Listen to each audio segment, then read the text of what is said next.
Hey, good morning and welcome to Breakthrough Walls. I'm Ken Walls and I am your host. And today I have the one, the only Shaun coming at you from High Level. Clark is in the house and holy crap, you guys are going to freaking love this guy. He's the CEO and co-founder of GoHighLevel.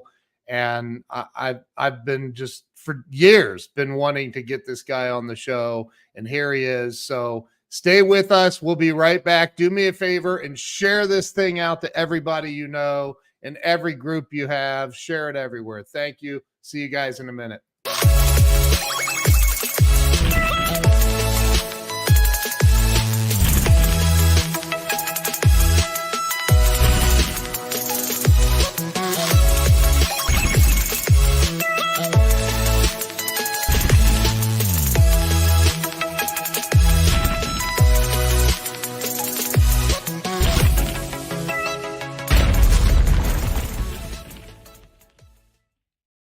All right, let me bring Shaun on. Here we go. Shaun, welcome to the show. Hey, thanks for having me. It's good to be here. I am so excited to have you on here. I don't think I slept last night, actually. Well, I don't sleep much anyway. Yeah, I'm. I have High Level, so I don't sleep much. I get home late at night, and then I'm like, I wonder what Shaun put up today on YouTube, and I'll watch. That's right. I was gonna say we've got even more stuff coming out today. I haven't even announced. It's insane, and we're gonna get into that because High Level is something everybody on planet Earth should be using, but. Let's start first with, you kind of telling everybody where it all began for you. Where were you born and raised? Oh gosh. Well, born is California, raised is all over the place. So California, Colorado, Oregon. So okay, quite a few places. So just some really beautiful areas. Yeah, sure. I think so. I'm all Mountain West, more or less, and so I've enjoyed it. Yeah, it's beautiful out there. So growing up, I don't know how old you are. I'm 55, soon to be 56. Okay. I got my first computer at 11. It was a Commodore 64C. Right? And you spent 3 days writing code to get a little ball to blip around on the screen, right? Totally. So you've done this geeky stuff for a long time also. Forever. Yep. Yeah. Where did it start? When did you start getting into the technology computer stuff? Well, you got to thank my mom for that one. She got me an Apple IIe when I was I don't know how old I was, probably 7 or 8. And wow. And I just kind of fell in love with it. And, it was on again, off again. Cause like you said, technology is very challenging, but then I was lucky. I think I was born right sort of at the start of the internet age. And so I still remember IRC, which is Internet Relay Chat, which was basically the first online thing I saw. And I just, I'll never forget it. It felt like it was going by at 1,000,000 miles an hour. And I remember typing like, can you please slow down as my first thing? Cause I just couldn't, but over time, you adjust and things. So but I just fell in love with computers in so many ways. And then, really kind of just dove in, and everything went from there. I loved IRC, and I was like, that's where you got your music from, right? You got everything. I mean, at the time it was, it was this amazing early form of connectivity, and you could find people based on topic areas, and you could get information, you could get files, you could get all kinds of stuff. I thought it was, at the time I was like, this is revolutionary. And right. On a 56K modem. Oh yeah. Well, I think I started off on a 24.4, but I got to 56.6 or 56.7 at some point. Yeah, definitely. So, and I know that you built another software company at some point, but when you go through this as a kid, did you go to college for this stuff? Yeah, so I did initially. I made it to my junior year, so I was almost done. But then I had an opportunity to start a business, and again, went to my mom for advice, and she said, you could always go back if things don't work out. And so I thought, okay, let's do it. So I dropped out when I was essentially a senior in college. Wow.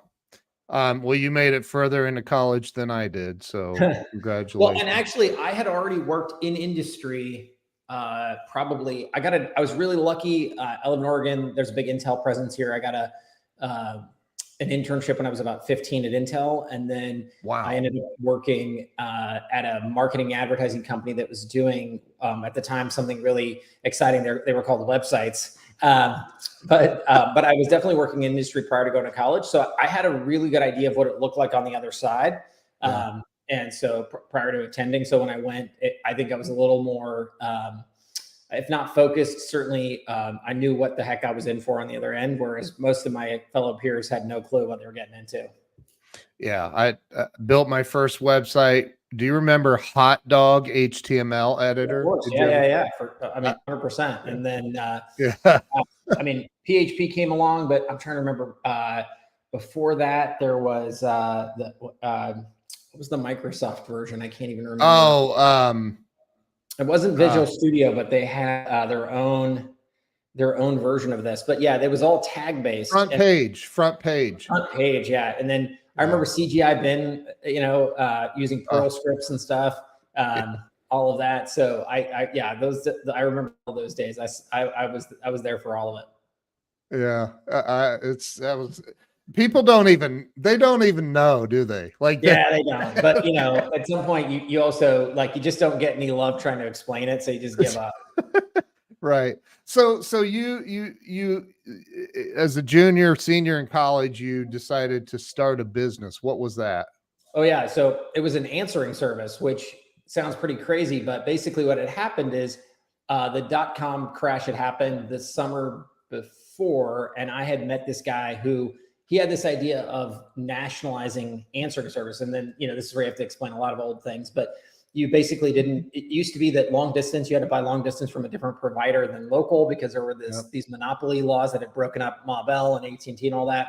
And then, so at the time, answering services were these local businesses. And his idea was he had he actually had a long distance phone company. So he had really cheap rates to bring calls intrastate. And as a result, the idea was to sort of take a business that was national at the time and in all these little localities and then bring it together. And he understood all of that. But what he didn't understand is at the time he bought a bunch of Yellow Page ads to do this.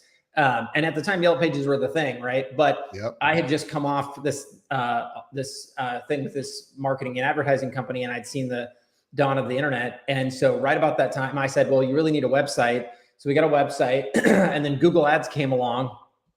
And long story short, he bought a lot of Yellow Pages, and all of those Yellow Pages amounted to about squatly. And, the little bit of Google advertising, resulted in a lot. So play that forward for 12 years and, built a $30 million company and 1,000 employees and serving 5,000 or 6,000 small businesses, all on the inbound side. So plumbers, lawyers, doctors, dentists, all local businesses, but we really nationalized that business. It was an answering service. Yeah. And then we actually another big part of that growth phase was we got to a point where we filled up this little building we were in, and we kept going around to these other buildings, and we saw our future, and it looked terrible. It was wall to wall people, stuff them in as hard as you can. There were parole officers in the lobbies waiting for these people. It was terrible. So we're yeah, I know. And so we're we refuse to be like this. So then we heard this really crazy story that there was this airline called JetBlue, which was hiring at the time was primarily females to work in Utah at home. They were targeting Mormon women who had a couple extra hours in their day. And we were like, wait a second, what if we could do something like that? So we literally ended up renting an office a block away from us on top of a laundromat. And we sort of made that our remote office. And we tried to see, can we run agents out of that office without running a wire across the street? Because we thought if we could. And so at the time we were able to put agents in home. And so fast forward, we had, I don't know what it was, 400 agents or something, all working out of their homes. And at the time, that was revolutionary. It had never been done. And we escaped the future of a big building with lots of people. So it was pretty cool. My very first professional sales job was selling for a company called Metagram America. We did alphanumeric paging with an answering service. There you go. It was get rid of the beeper. Why would you pull off and try to find a payphone when you can get an alphanumeric page from your answering service? Totally. Exactly. Yeah. And then they went bankrupt or something. I don't know what happened, but it's funny though, because, as much as things change, they stay the same. One of the biggest issues that small businesses still have is they miss a lot of inbound calls. Yes. Now we're excited because this quarter we're rolling out an AI powered voice solution for this, but it's just amazing. And I was really betting on chat, but Google just rolled back their business chat, which is wild to me. And so it actually is going to push even more phone calls back into the system. So it's pretty crazy. Wonder why they do some crazy things. They'll come up with a really cool product and then what it is? I think Google is phenomenal at coming up with the right idea and the right answer, but they can never create adoption for it. That's the problem. So, I mean, I can think of, I used to go to the Google I/O developer conferences when they first had them. And they used to do crazy things. Like it was like Oprah. It was like, look under your chair, there's a free cell phone. And you're like so excited. And then the next day you go back and they'd be like, look under your chair, there's another cell phone. And, and I remember they created this Apple TV like thing. And it was like an orb kind of thing. And it's sort of what maybe Chromecast is today, but they were way ahead of their time on a lot of this stuff. It's just, they could never get the adoption, even if it's the right idea. And you can even look at products like AdWords, which supports the majority of their business. We still know that there are a lot of people who think AdWords don't work for local businesses. And it's just because they don't know how to deal with all the complexities of those products. So I think Google does this constantly with their stuff, unfortunately.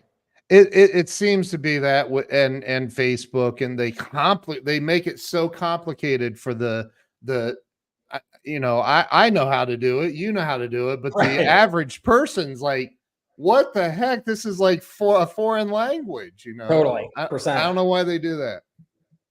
That's crazy. So you ended up, I'm sure you sold that company. What happened with? You know what? I was an 18-year-old kid and I had a minority stake. So I learned some good lessons on what a minority stake really means. So I didn't really walk away with much there, except a lot of great experience.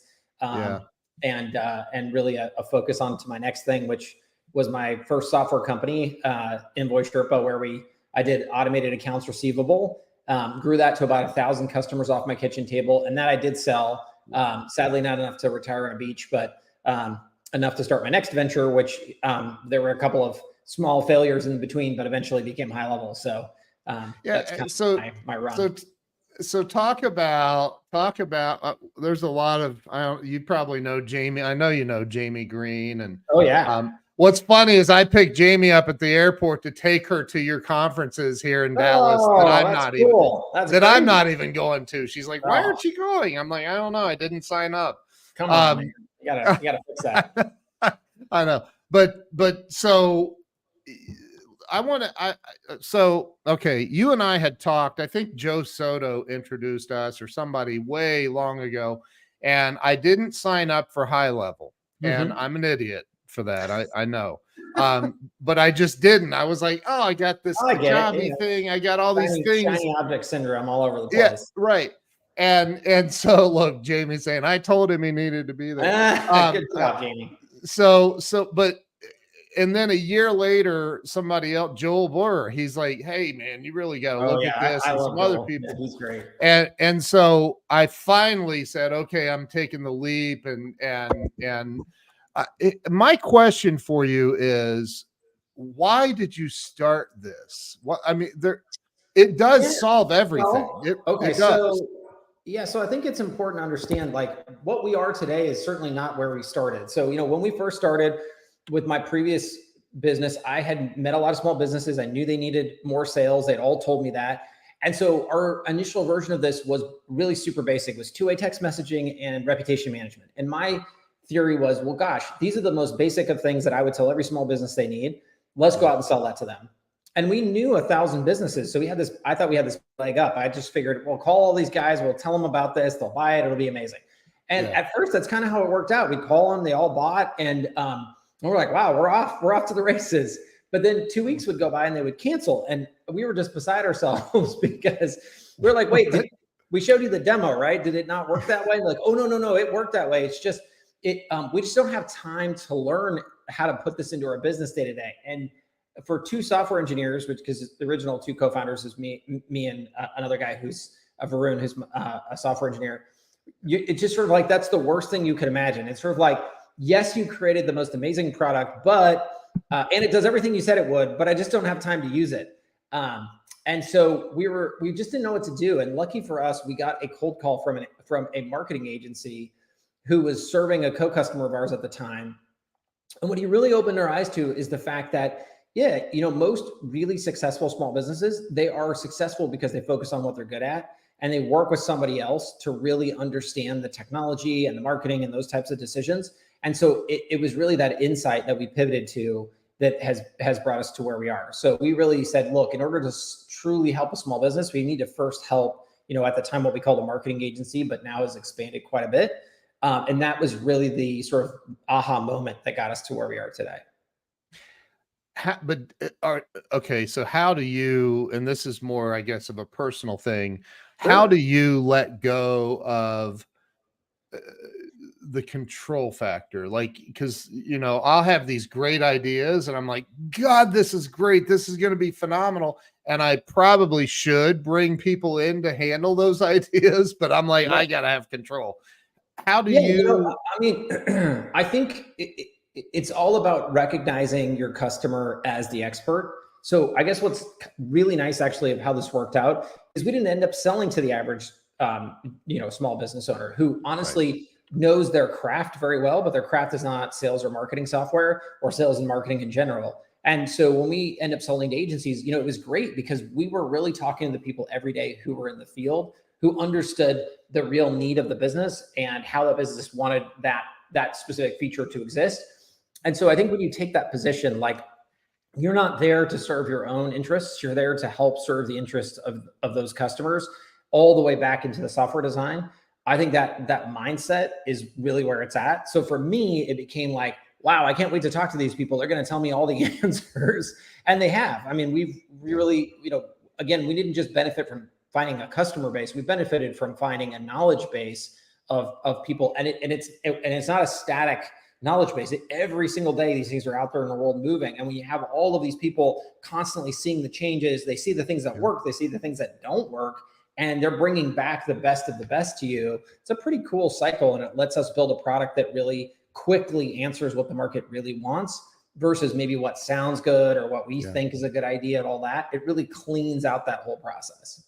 And you guys have, what do you call it? The ideas board? Just democracy in action, right? So, it's not my idea or your idea. It's, which ideas get the most votes.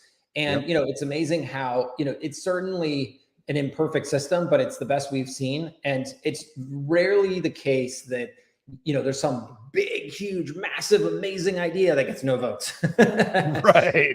And early on, what we also learned was, and again, these things we've come to over many years. Initially we would just we would always go with the loudest person in the room, and man, that was a mistake. We just assumed, well, someone's really, banging on the table really hard and shouting really loud, they must really know what they're talking about. And I can't tell you the number of people, they would give us some idea, and then we'd race off, we'd do it, and they'd be like, all right, great. Well, so how many customers do you have? And they'd be like, oh, I have 0 customers. I really think this is a good idea. And we're like, what? So so this is why, you make these mistakes and you learn from them as you go.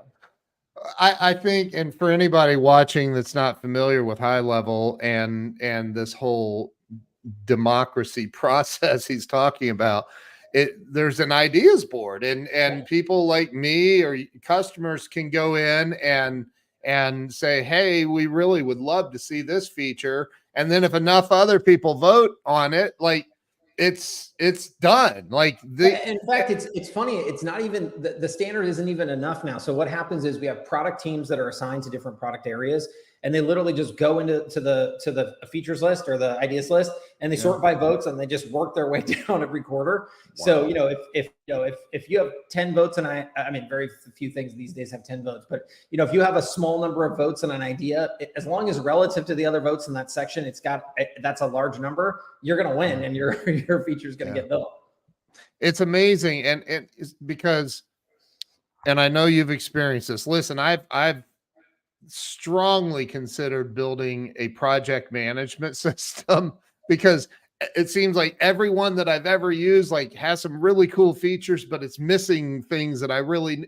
And so I thought I'll just hire my Indian development team to do this, but I've never done it because I know what I know. You like it's opening a can of worms. Oh yeah, horrible. it's well, and the good news is we'll probably do project management at some point in the near future. I know. So don't worry. I know. And the good news is, we don't have any fear on that because we don't think, gosh, we're gonna have to read it. This is the other thing we've learned is you don't have to redevelop all of the features of every other product because all those other products are stuffed full of features nobody wants, uses, or one person cares about. So we end up just building the thing that people have always wanted because again, we're gonna go off the ideas list like we do today.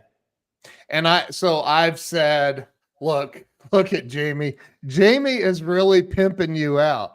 So yeah. Well, I mean, I will tell you, I've always said though, and I'm proud to say the summit is so good that even if you hate high level to your core, the people we bring there are worth coming to see. So, I mean, that is how good our summit really is. So, you are a fool if you don't come because you don't even have to like us, but the people we put on stage, they're amazing. If only I lived in Dallas. Oh, that's right. I do. That's right. You do.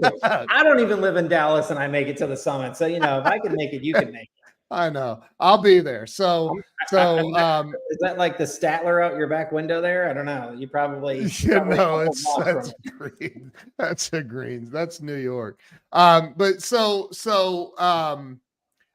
I think though, like I've used other software systems or programs, obviously, and I'd love to hear your comment on this. I think a lot of companies fall asleep at the wheel. They get complacent or it's good enough. Let's just keep marketing this system instead of doing what you have done, and you and your partners is genius. Like you just keep making it better every single day. And when I started, I said, I have Shaun coming at you from high level, but like, I hear that. And my wife's like, are you watching another Shaun video? I'm like, yes, you need to watch this. I'm so sorry for all the spouses and friends and family who have to put up with my crazy intro. I love it. The sad thing is, it's just like, that's the best I got. Like it's all I got. It's the only thing I got. So it's like, that's all I'm going to do. Dude, it's awesome.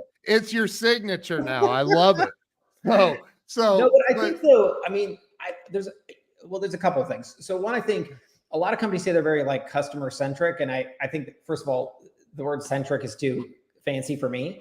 I think like really giving a darn about your customers is important. But for us early on, we aligned our business interests with our customers. So with being able to white label high level, the way we came into this world was simple. We saw a lot of people buying and recommending other software to their customers. And then they would lose the contract with their customer for this reason or that reason. And then the customer would keep the contract with the software company that they had brought in for them. And we just thought that was so ridiculous. And when we looked at the reasoning behind the scenes, what we often found is the agency would go in, pour their heart and soul into making the software work, only for that business to then assume that somehow the software magically did it all by itself. And because the software was magically cheaper, well, guess what? I can keep the software and get rid of this agency. And, it was just such a crime every time we saw it. So early on, we said, look, how do we fix this? And the way we do that is we align our interests with our customers. And so just by default, every single day, I have to get up and think, okay, wait a second. How in the world do I help my customer make more money? Because if they go, I go. Versus other software companies, that's never been the case. And I think a lot of other software companies then also have to be driven off of a lot of disparate concerns. So they sell to everybody, which I think is impossible to do. Then then most are unprofitable. So they bring in tons of money from outside people. And then those people have to end up telling them what to do. And if you put those things together, I think it does create a lot of complacency. And worse, you probably end up getting a lot of stupid ideas from, certified smart people that you then have to listen to because they just handed you a lot of money and now want a big part of your company, and you have to say yes to them. I just met a CEO who basically is CEO of a big software CRM company whose name I will not disclose to keep keep the innocence. But he was basically told for 3 years that the company was going to go in a direction he hated. His choices were either to sit down and shut up or to quit. And so he sat there and waited for 3 years because he knew it was going to fail. And 3 years went by and sure enough, it failed. And then it came to him at the end of 3 years and they said, okay, now we're willing to admit our mistake. But by that time they'd burned bridges with thousands of customers. And so I think that type of behavior is driven off the back of not aligning your interests with your customers and having way too much outside capital coming in to tell you what to do. So for us, it was always important to avoid those pitfalls. And so far we've done that. So you've had no VC, no, we've had lots of, no, we've had 2 big private equity rounds, which are public information, but both of those equity rounds were minority positions. They don't own the company. I own the company along with my 2 co-founders. And by the way, almost all of my employees, because we had stock options for every single person up until I think we still actually do. And so, but in net, we own the majority share. And as a result, those private equity folks, certainly I listen to them because I respect them. And we didn't bring them in. And this was the great thing. We didn't bring them in because we needed the money. We didn't bring them in because we needed to keep the lights on. We didn't bring them in because we needed to run the business. We brought them in because we wanted to make the business better. And so they came in a minority position. They give us great advice and I listen to it because they're smart people. But the second they tell me something I don't want to do, I just say, no, thanks. And I move on. Whereas other people don't have that luxury because those people own a controlling stake in the business. And so it comes down to, you're going to do what I tell you to do. Otherwise you're fired. And you know, what are you supposed to do? And I think that definitely radically changes the equation for people. It does. I'm friends with the guy that started StreamYard and they had a similar situation occur. And you know, it's like, you know what, let me tell you a funny story about that. I've never met these guys, but I just randomly picked up one day in Crunchbase that it said that they were founded in a town called Tualatin, Oregon, which just so happens to be where I went to high school.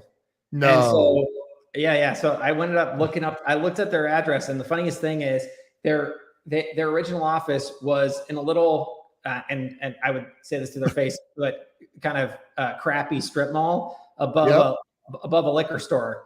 And I thought it was great because I was like, that's the kind of scrappiness that creates a great company. It really is. And what's funny is they're right next door to a really nice office building, but I'm sure at the time they thought, no way, we can't afford that. So I have huge respect.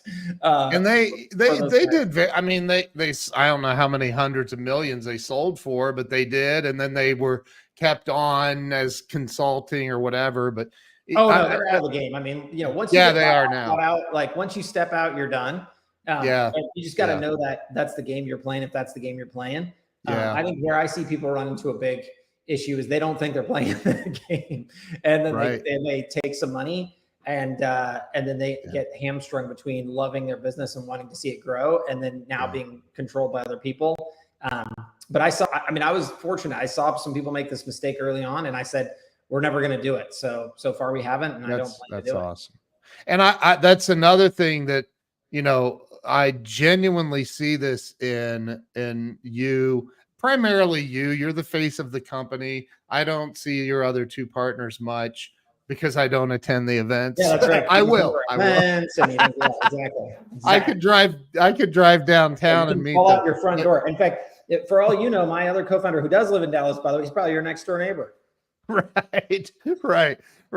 So, but you know, I think that it's something that I see that you really care about me, the customer. You really do. And Jamie Green and Chris Chavez and everybody else, like you take it personal, and I can tell that about you. I do, you know, that's why sometimes I cry myself to sleep at night when someone doesn't like a feature, but you know, it's just how it goes. Hey, I listen to some of the features. I'm like, he's speaking German right now. I don't even know what he's talking about. And I thought I knew technology until I listened to some of your stuff. I'm like, God, I'm lost. But so talk about, you know, what, so you started this to help small businesses. Absolutely. And then it became marketing agencies, and now it's turned into so many different things.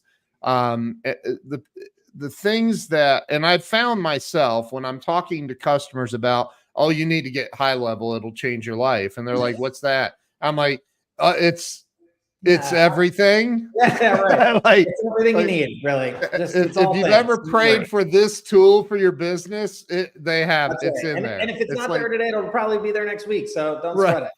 Right. So what? How do I say this without sounding like an idiot? Why do you keep expanding this? Because it is like there are so many new features. The communities, like you don't want to, like, that's one of the big things with me is I hate censorship and the way that some of these social media platforms have censored people and just.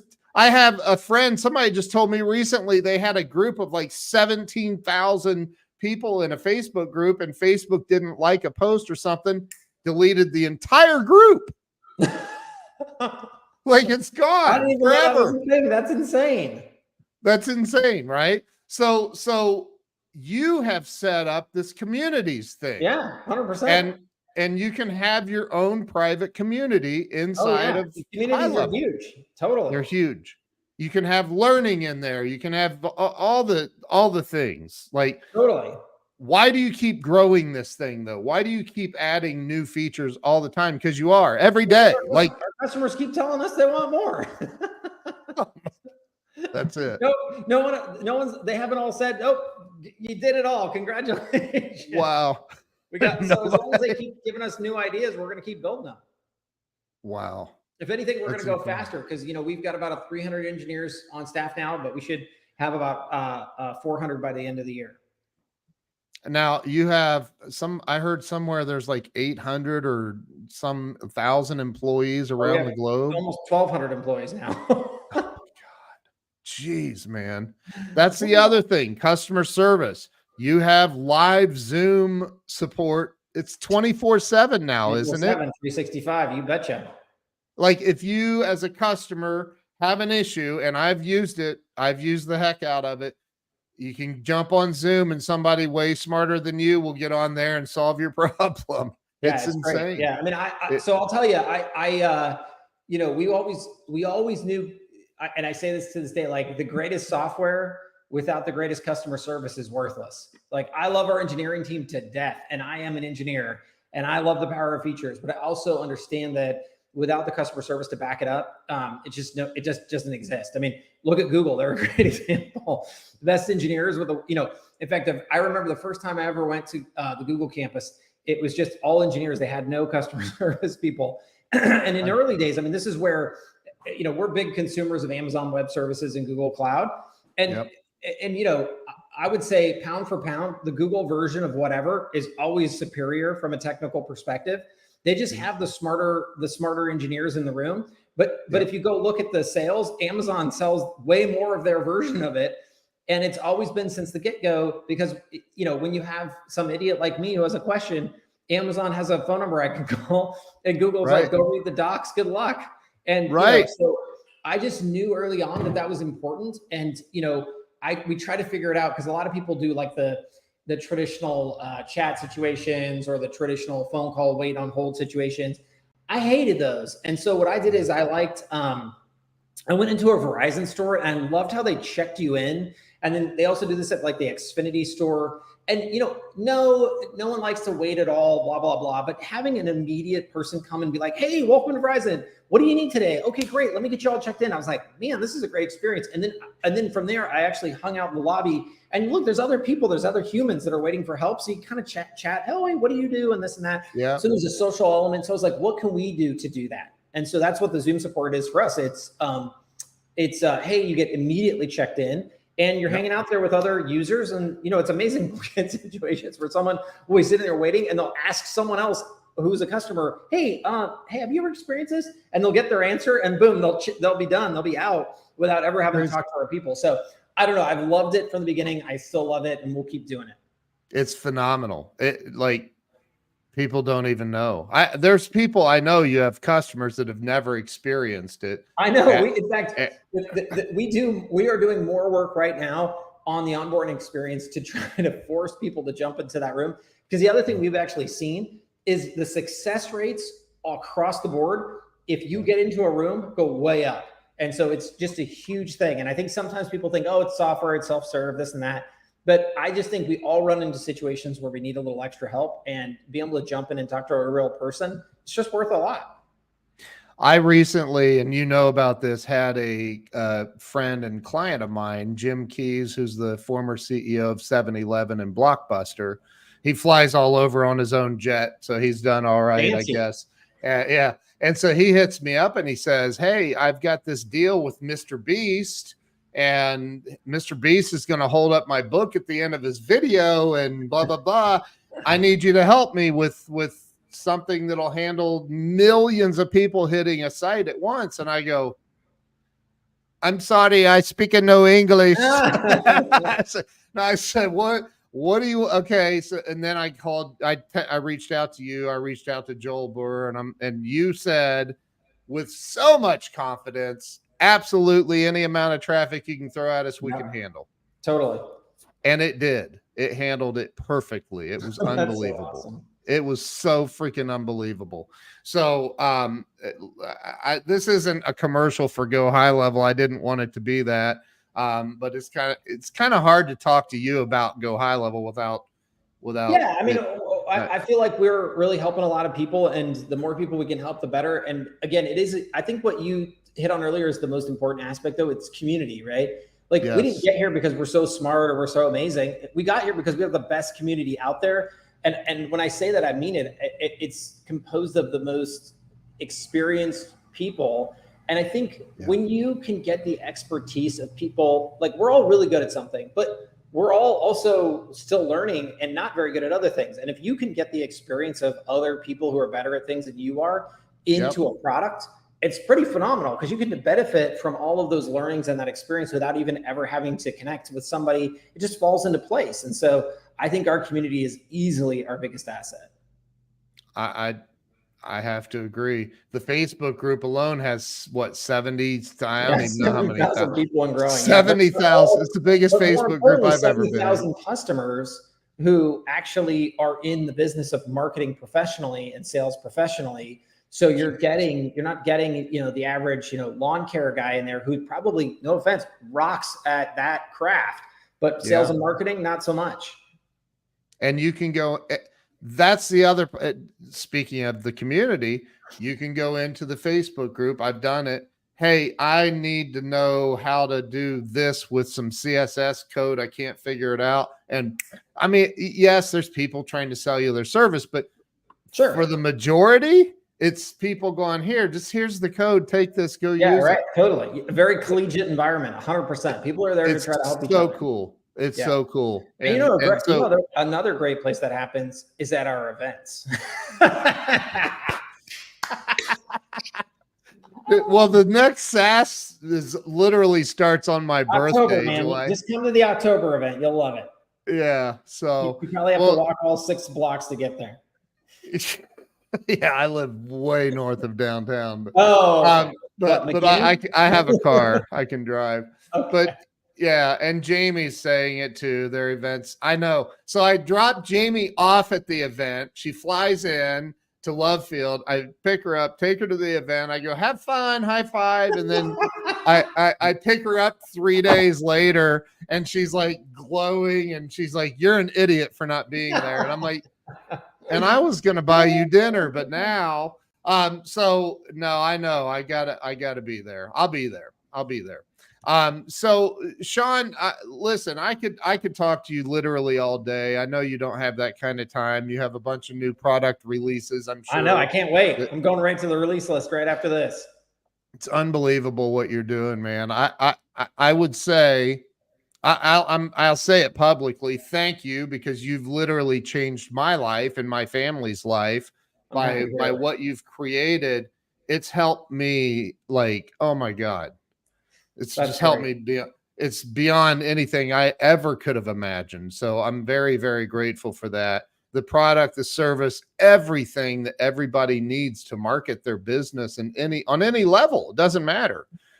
So it's incredible what you've created, man. And you're a good dude. I think that's more important. So I appreciate that tremendously. Yeah. So listen, I don't want to keep you all day.